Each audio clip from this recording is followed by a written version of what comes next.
I'm not gonna lie. It is crazy how unphotogenic I am, bro. Like if you saw the amount of time, bro, I'd be trying to get this camera squared away before I even start recording. It's crazy. But what is popping? Shabbat, feeling good, slept in. Feeling good so far. Day's been pretty good, but I hope all of you are doing great. So, what I want to talk about today, guys. Many are called, but few are chosen, right? You've probably heard that before. Many are called, but few are chosen, right? So, Matthew 22:14. For many are called, but few are chosen. So, what does that mean? I remember a while back, me and one of my boys were talking about the word, talking about the truth, and I think just subconsciously we never really said this out loud, but I think we always just assumed that being chosen was something you could not control. Like many are called, but few are chosen, and just for some reason, I think subconsciously we just thought, okay, but if you're chosen, you're chosen. If you're not, you're not. And then I remember one day we were on a phone call and I was elaborating my new realization, new thought process that I believe Yahuwah brought me to on what it means to be chosen. So let's dive into it. But I want to read, I just read Matthew 22:14, for many are called, but few are chosen. But let's actually read Matthew 22:1 up until 14. So, and Yahusha answered and spoke to them again in parables and said, the kingdom of heaven, the kingdom of Shamayim, is like a certain king who arranged a marriage for his son and sent out his servants to call those who were invited to the wedding, and they were not willing to come. Again, he sent out other servants, saying, tell those who are invited, see, I have prepared my dinner, my oxen and fatted cattle are killed, and all the things are ready. Everything's ready. Come to the wedding, but they made light of it and went their ways. One to his own farm, another to his business, and the rest seized his servants, treated them spitefully, and killed them. But when the king heard about it, he was furious, and he sent out his armies, destroyed those murderers, and burned up their city. Then he said to his servants, the wedding is ready, but those who were invited were not worthy. But those who were invited were not worthy. Therefore, go into the highways, and as many as you find, invite to the wedding. So those servants went out into the highways and gathered together all whom they found, both bad and good. Both bad and good. Both bad. It wasn't just like they got a specific group of people. It was like both bad and good. And the wedding hall was filled with guests. But when the king came in to see the guest, he saw a man there who did not have on a wedding garment. So he said to him, friend, how did you come in here without a wedding garment? And he was speechless. Then the king said to the servants, bind him hand and foot, take him away and cast him into the outer darkness. There will be weeping and gnashing of teeth, for many are called, but few are chosen. For many are called, but few are chosen. So what do I mean by that? Let me tell you a quick story. So a while back, two of my friends, they were in the truth. They began their journey in the truth. They were, learning about the importance of Torah and the actual truth, not just religion.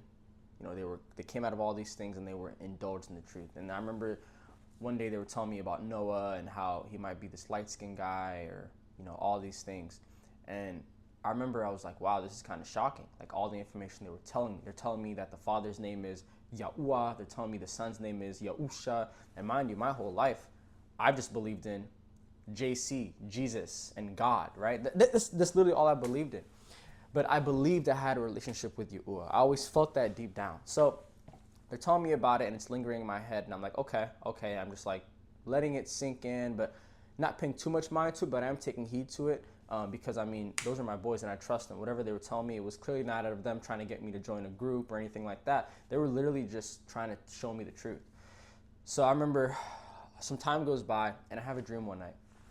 And in my dream occurs in my actual room. Like my room in the dream was the exact same way. Like I was sleeping in my bed and my dream occurred with me in like the exact same position, just in the dream.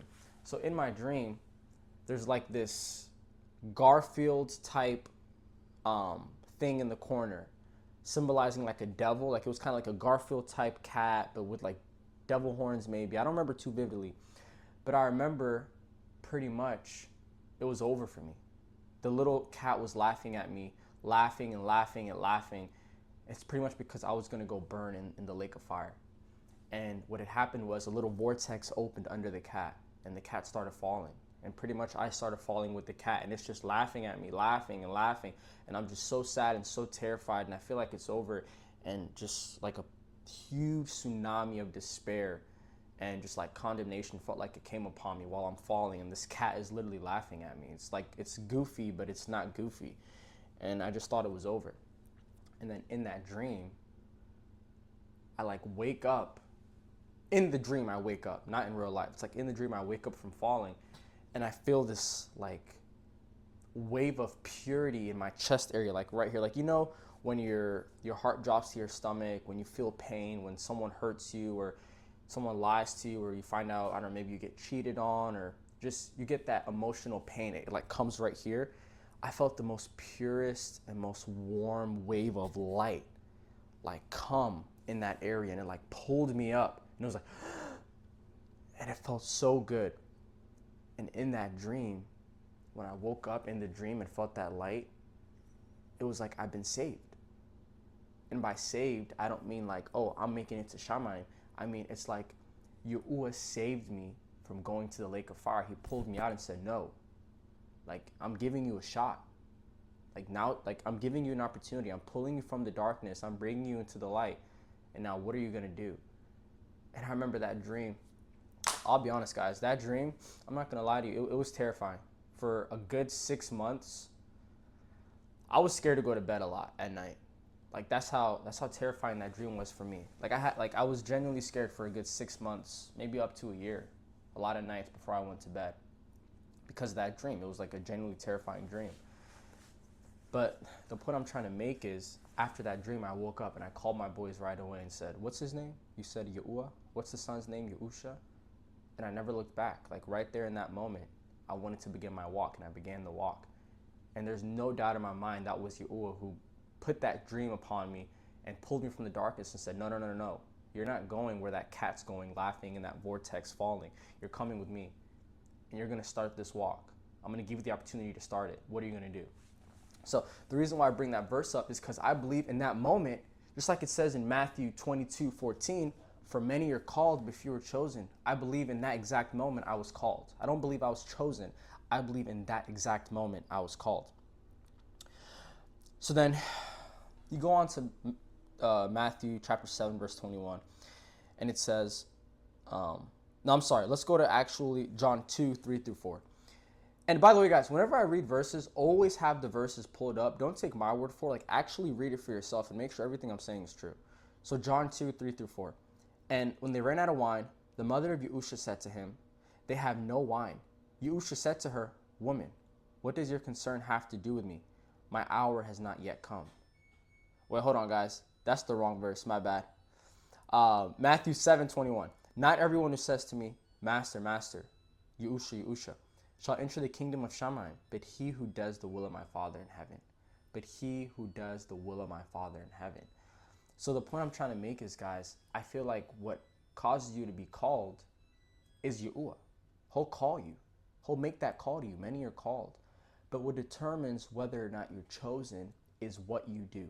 What you do after the calling determines whether or not you're chosen. What's the will of our Father in heaven? The Yahusha said, not everyone who says to me, Master, Master, shall enter the kingdom of Shammai, but he who does the will of my Father. Ecclesiastes 12:13. Actually, no, let's go to John 14:15. If you love me, keep my commandments. What does Ecclesiastes 12:13 say? Let us hear the conclusion of the whole matter. Fear Allah and keep his commandments, for this is man's all. That's part of Yahuwah's will, for us to keep his commandments, for us to live the way he wants us to live. He gives us the Torah, and he shows us how we should live. And then Yahuwah comes down in the flesh, and Yahusha dies for our sins. But before he died for our sins and resurrected, and was resurrected from the dead, he lived a perfect and blameless life and gave us a pure, perfect, visible example and representation of what it means and looks like to live a perfect life and live a life that is congruent with Yahuwah's will. So, final words I want to say, and let me tell a quick story on what I mean by many are called but few are chosen. In my opinion, being called, let's look at it like this. Let's say I'm starting a basketball team, and I need 15 guys. Let's say it's a men's league and I need 15 guys. I'm the owner of the team. I'm not trying to play. I'm just trying to get a team going. So I call 30 guys. I got 30 boys we used to play I got 50 boys we used to play basketball with. Old group chats, everything. I text all of them, yo, I need some players. Everybody pull up. We're about to have tryouts. See what's going on. I need 15 guys. Just pull up. Just pull up. Out of 50 I hit up, 45 of them pull up. Now, out of the 45 that pull up, remember, I only need 15 guys for my team. I don't need more than 15. But what's going to determine whether or not, what's going to determine who out of the 45 I choose? What's going to determine what 15 guys out of the 45 I actually want and need on my team? It's going to be how they perform, what they do, who's playing the way I want them to play, who's doing what it is that I'm looking for, whose style of play, attitude, mindset, and everything on the court is congruent with my will and desire for this team. That's what's going to determine the 15 I choose. So the point I'm trying to make is, guys, is yes, many are going to be called, but the few that are chosen is fully dependent upon you. It's not a lottery pick. If you're chosen, that's on you. It's up to you if you're going to be chosen. Is your lifestyle congruent with Yahuwah's will? Are you keeping his commandments? Because if you love him, you're going to keep his commandments.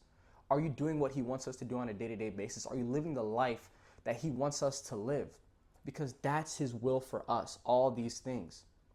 So if you're doing them, that's what's eventually going to lead to you being chosen, not a lottery pick. So if you get the call, take the call seriously and realize, okay, now I have to figure out what it is I need to do to be chosen, because it's up to you if you're going to be chosen. So last thing I want to say, guys, before I get you off here is, do you feel you've been called? Seriously, I just want to ask you 2 questions. Do you feel as if you've been called? Think about it. Look at your lifestyle. Look at what you've seen, what you've experienced. Do you truly feel and believe as if you have been called? And if so, do you feel you're doing what is necessary for you to actually become chosen? Do you feel as if you're doing what you need to do to become chosen? Think about that and let that sink in. That's it, guys, for the video. Hope you have a great day. And that's it. Adios, amigos.